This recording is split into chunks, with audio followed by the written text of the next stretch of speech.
आज Doubtnut app download करें। Doubtnut पर अपने सभी गणित, रसायन विज्ञान, भौतिक विज्ञान और जीव विज्ञान के डाउट्स का करो सफाया। बस प्रश्न की फोटो खींचो, एक ही प्रश्न को क्रॉप करो और तुरंत वीडियो सोल्यूशन पाओ। अभी डाउनलोड करें। देखिए बच्चों, सवाल में दिया गया है कि एक रस्सी में उत्पन्न तरंग की विमा चित्र में प्रदर्शित है। तरंग का वेग जो है वो v 1 सेंटीमीटर प्रति सेकंड है। यदि O बिंदु मुक्त हो, है ना, ये O बिंदु जो है हमारा ये मुक्त दे रखा है, तो 3 सेकंड पर तरंग की आकृति क्या होगी ये हमसे पूछी गई है, जिसके लिए आपको कुछ विकल्प दिए गए हैं। ध्यान से देखिए बच्चों, ये A दिया गया है आपको, ये A बिल्कुल सीधी की सीधी हो जाएगी। ये हमारा B है, ये किस तरीके से हो जाएगी कि इसका जो आकृति है वो ऐसी हो जाएगी, इधर से भी ये 1 सेंटीमीटर, ये इधर से भी 1 सेंटीमीटर, ये कुछ ऐसी हो जाएगी, है ना। और जो C है वो ऐसी हो जाएगी कि ये 1 सेंटीमीटर और ये नीचे भी 1 सेंटीमीटर, ये इस तरीके से हो जाएगी। या फिर हमसे बोला गया है कि या फिर ये D होगा, कि D में क्या है कि ये जो O है जो यहाँ पर चला जाएगा, ये कितने पर 2 सेंटीमीटर पर चला जाएगा, और ये या फिर इधर रहेगा 1 सेंटीमीटर। तो इनमें से कौन सी सही होगी? तो सबसे पहले तो ध्यान से देखिए बच्चों, मैं एक चीज बात बता देता हूँ कि हमारे पास में दो तरह के जो ये होते हैं ना, ये वाली जो टकराने वाली परावर्तित सतह दो तरह की होती है। तो परावर्तित सतह जो होती है वो दो तरह की होती है।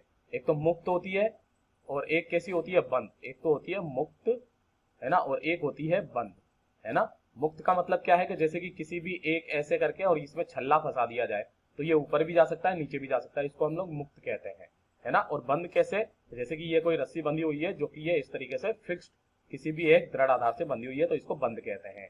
ध्यान से देखिए बच्चों, परावर्तित के बाद में जब इसमें जो है वो कलांतर का मान क्या रहता है, कलांतर कैसा रहता है, 0। और इसमें कलांतर कितना का आ जाता है बेटा, वो आ जाता है हमारा पाई का कलांतर, 180 का कलांतर आ जाता है ना। क्यों हो जाता है? क्योंकि यहाँ पर ये वाला जो पॉइंट है ना, ये वाला जो पॉइंट है ए, ये ना तो ऊपर जा सकता है ना ही ये नीचे जा सकता है, लेकिन ये वाला तो ऊपर भी जा सकता है और ये नीचे भी जा सकता है।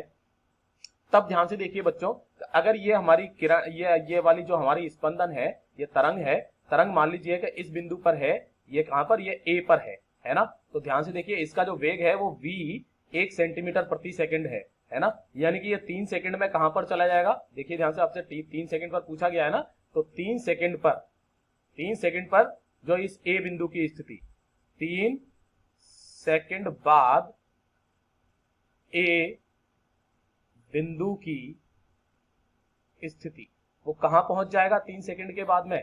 ध्यान से देखिए बच्चों, 1 सेकंड में 1 सेंटीमीटर चल रहा है तो 3 सेकंड में 3 सेंटीमीटर चल जाएगा। अगर आप ध्यान से देख पा रहे हो तो वो कितना चला जाएगा, ये 1 सेंटीमीटर, ये 2 सेंटीमीटर, यानी कि ये कहां चला जाएगा, ये यहां पर चला जाएगा, है ना। यानी कि ये जो ए बिंदु है वो कहां पर चला जाएगा, हमारा यहां पर ओ बिंदु पर आ जाएगा। कहां चला जाएगा, ये ओ बिंदु पर आ जाएगा।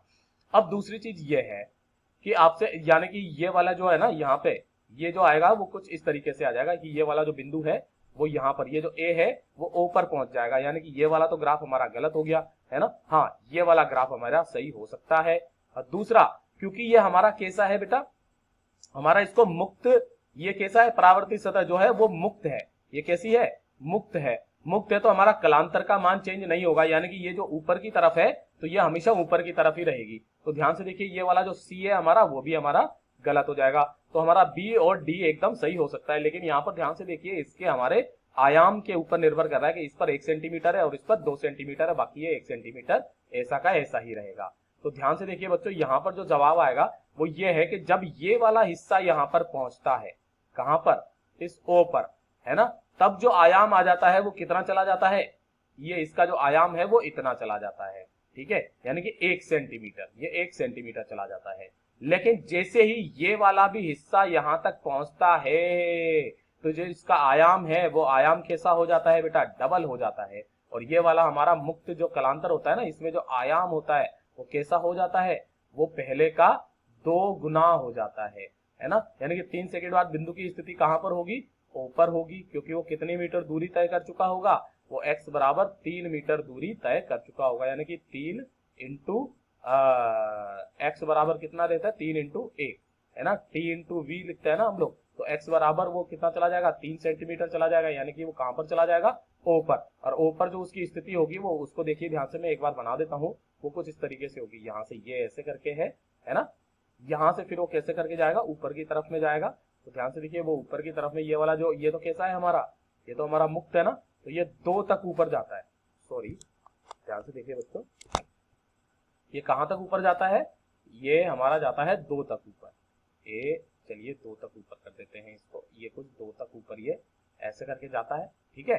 और फिर उसके बाद में जो है ये नीचे की तरफ में आता है, ये नीचे की तरफ में ये कुछ इस तरीके से ऐसे, है ना।